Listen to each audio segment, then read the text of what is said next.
And we're finally back for some more Pokemon Emerald. Sorry for the long absence of this one. Danielle, who is still doing these recordings, had to go through, what are your wisdom teeth had to be removed? Yeah, my top 2 wisdom teeth and my anxiety was through the roof. So between that and me still having some delayed swelling that seems to finally be out of here, I can finally get back into this. Yes, and also with my contract work schedule pretty much eating up my week, I couldn't even that issue was still recovering. We both couldn't really make the time to do the recordings. Yeah. So because even when we met the Sunday after my wisdom tooth surgery, my mouth still didn't sound, my voice still didn't sound right, and we didn't want to do that. We didn't want to do any recordings while I was still messed up. So I guess it is what it is. So anyways, what's our objective today? Alright, so just to recap from last time, we ended up going through the cave and we ended up delivering the letter to Stephen Stone. Oh, now we just got Soft Sand. Quick note about Soft Sand, boost ground type moves. Yep, so now we actually are at Route 109 in just outside of Slateport City, and we're just going to go around finding hidden items. We also have a heart scale there. Heart scales are pretty cool. What they do is, later on in the game, there's a move reminder, and for one heart scale, she'll teach a Pokemon a different move. Right. And, staple, I think, starting in this generation. Yes. Yep. I think, didn't heart scales later become trade items for, like, what is it, battle points, I think? Something like that, I think, yeah. I'm not sure offhand, though. So anyways, just have a battle here between a Zooble and a Tentacool. But actually, hold on a second. No, heart scales is just in case you want to take it to a move learner. Yeah. Okay, no, battle points is something you earn in, like, post game stuff. Yeah, which we will get through when we get to post game. Right. Yes. So how do you plan on tackling the battle frontier?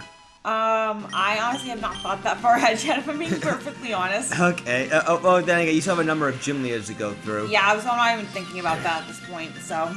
Right, yeah. Alright, so pretty much at this point here, now, normally you would face Brawly first before coming here. Of course, as we mentioned before, you can skip, well not skip, but rather, what's the term? You can wait until later to fight Brawly because you can go to, was it Route 110 to level up? Yeah. Okay, that's what I thought, because if you're trying to level up and... I think it's Grand Cave? Yeah. The Pokemon don't really give out a lot of experience. Maybe Aron gives a decent amount of experience, but even then... Aron's pretty rare, so... Personally, what I like doing is, especially if I start off with Mudkip, is I like skipping Brawly going straight to Watson, because Marshall just destroys that entire gym with its typing, and then afterwards I go back and fight Brawly. Yes. So that's what I'm gonna be doing here. All right, yeah. So it's pick up, and actually, strangely enough, Pokemon's always been kind of like those open-ended games of how you can approach gym leaders. I mean, Brock's obviously Brock's is the mandatory first one, and then from there you can, in theory, skip Misty, go to Lieutenant Surge, he will get a ground type, and then I guess when you level up your grass type high enough, then go after Misty. You can do it that way too. Yeah, so it's honestly up to you. So this is personally how I like doing tackling Emerald, at least early game. Oh, or actually, no, wait. You can't even fight Lieutenant Surge without getting Misty's badge. Yeah, because you need cut. Yeah, but I guess in theory you can still skip to Vermilion City, grind, and go all the way back to Cerulean. So I guess you could do that. Yeah, it's not worth it. I just don't think it's worth it, though. Unless, of course, yeah, it's also an interesting thing you can have happen too with, you remember that legendary rumor about how you can find Mew underneath the truck near the SS Sand? Yes. Where, you would need to have a friend with Cut traded to your, game so you can skip the SS Sand. Because once you get HM01 Cut, from the captain there, you immediately leave SS Sand, the ship immediately goes away. You can't go there anymore. Yay, worthless potion. Continue. And then there was a rumor where you need strength to move a truck, and underneath the truck is Mew, but that was a fake rumor. Yeah. Although interestingly enough, it's still an Easter egg because in Fire Red Leaf Green, if you manage to go to that location, they give you a lava cookie. Oh my god, Lava Cookie, which is actually a Gen 3, which is actually introduced in Heart Gold, which is actually introduced in in this game. And Hoenn, yeah. Yeah, and Ruby. It's pretty much a full heal. Yeah, Ruby, Sapphire, Emerald. Yeah. Yep. I think it's a nice little homage. Ah, you remember that? Oh, you remember that little rumor? Here's something for your exploration. Yes. All right. So I'm just gonna swap in my tail over here just to kind of let it get some experience here. Because if I do go back and fight Brawly, I'll most likely be using this tail, so I kind of want it to level up and maybe even evolve before the gym is before I battle Brawly. I mean, I think at your level, I think you can still take on Brawly rather comfortably. I think. Yeah, it's just how I always approach Rumble, just skipping Brawly because the experience is absolute garbage, and then going straight to Watson. I mean, I don't mind going to Route 110 to grind and then facing Brawly afterward. I think the only time I ever skip straight to Brawly is if I ever catch a Sableye. Yeah. And then I just use Sableye to cheese the whole thing. Here's the thing, Sableye being Dark and Ghost, none of Brawly's moves, at least I think in Emerald, can touch Sableye. The only instance where it could be affected is if you're playing Ruby and Sapphire, the Makihita knows knockoff. Oh, jeez. And knockoff, at least gens 3 through 5, I think it was just 20 base power. Yes. Which is kind of a measly attempt. Okay, it's still okay in just removing items, but the damage itself is actually not that good. Gen 6 buffed it to 65 base power, so knockoff is actually now a dangerous move, as well as a useful move. And it's a physical move, so Pokemon like Weavile, Absol, and even Sableye itself can all make really good use of knockoff. Oh sure, absolutely. Yep. Anyways, supposedly there was an item somewhere underneath one of these green umbrellas, but I, for the life of me, just could not find it. So that just I just ended up skipping it. So unless it was maybe near one of those chairs, perhaps, that we just probably didn't bother checking because we were looking everywhere. We remember there being another heart scale somewhere. Yeah. But I mean, we could have just been looking in the wrong spot entirely. But yeah, always a possibility. So we'll see. Although the good news is, once you get the, if you ever go out of your way, isn't it in this game we speak to one of the A's and you get like the item finder, or is it the or is that only in Gen 1 when they did that? You catch a certain amount of Pokemon, you get the yeah, I believe it's Gen 1. I think the item finder's a different requirement in Gen 3, but I don't remember offhand. Well, I think you get off a girl, I think, after you beat Watson on your way to Flannery, but don't quote me on it. I mean, I'm sure we'll find out as we go along. Yeah, I'll get up to you a little bit later. Because the weird thing in Generation 1, and I know they were trying to test the waters with HM. Hey, great ball. Well, with HMs as well as exclusive items, is that you would need to go out of your way to catch a certain number of Pokemon in order to get certain items. Because I know in Gen 1, if you catch like 10 Pokemon, you get HM05, which was Flash. Yep. If you catch, I want to say 30, you get an item finder. Yeah. If I remember this right. And of course, if you catch 50, I believe you get the experience share, which in Generation 1 it was a trash item to get, because here's what I did in Generation 1. The experience you get splits between how many Pokemon you have on your current party. So say for example you have a full party of 6, the amount of experience you get it gets divided by 6. Yeah, but I think in Gen 6 when they reintroduced it as an all party item, it got adjusted to where all the Pokemon got the exact same amount of experience. Not the exact same, it's slightly different, but yes, they do get most in on the experience as well. Yeah. Gens 2 through 5, they were held items. Yeah.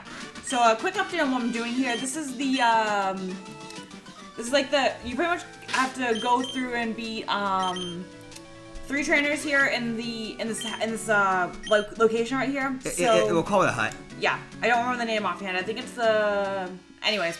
So beat all 3 trainers in here, and you get Soda Pops, which restore 60 HP, and are a hell of a lot cheaper than Super Potions, because Super Potions heal for 50 HP and cost 700 Pokédollars.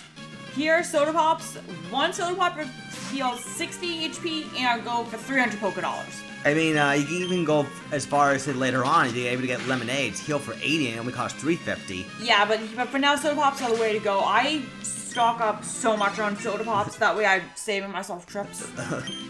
Lots of carbon you'll be chugging down. Yeah, but hey. What can you do? Yeah, I know. And you're not naturally a soda drinker. Nope. So I just give it to my Pokemon just to heal them up. Yeah, nice refreshment there. Yep. It's even funnier too. You can get fresh waters for 200. They heal just as much as a super potion. Yep. So I'm pretty excited about. I always love. It's like my favorite part of like early game Emerald. Just kind of going through here and being all the trainers and just stocking up on soda pops. Just to stock up on soda pops. I mean, I remember when I was whenever I do a Gen 1 run, I always get lemonades as well as Gen 2 because I skip out on super potions unless I happen to find them. And same thing with hyper potions because knowing the Pokemon I have don't really have more than like 150. Yeah, so here I realized I never actually battled the little kid.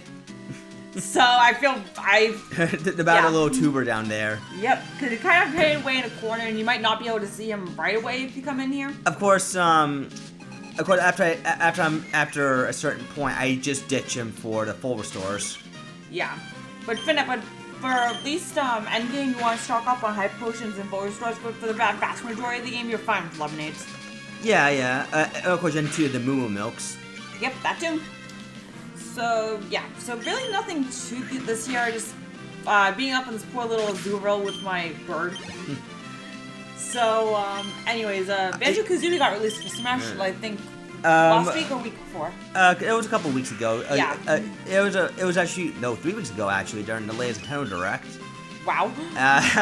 Yeah, I know. Wow, indeed. And of course, to make it, Sakurai's making so much money with this character pass. They just be jerks. They only left it with just one other character yet to be announced because they're announcing more DLC. Like really? Yes. So I'm pretty. Which I'm guessing is really opening the door for other potential characters to come in. Yeah. So I'm curious as to what they're gonna be, but we'll have to find out. Because right now, not counting Promlight, we've got Joker, we have Hero, Banjo, and then they just announced Terry from Fatal Fury. Fatal Fury. Yeah. Thank you. Yeah, the beat 'em up from the Neo Geo. It was one of the older systems that came out in 1991. Neo Geo is an interesting system, but it didn't quite relish in the console wars like the Genesis and the Super Nintendo did at the time. Yeah.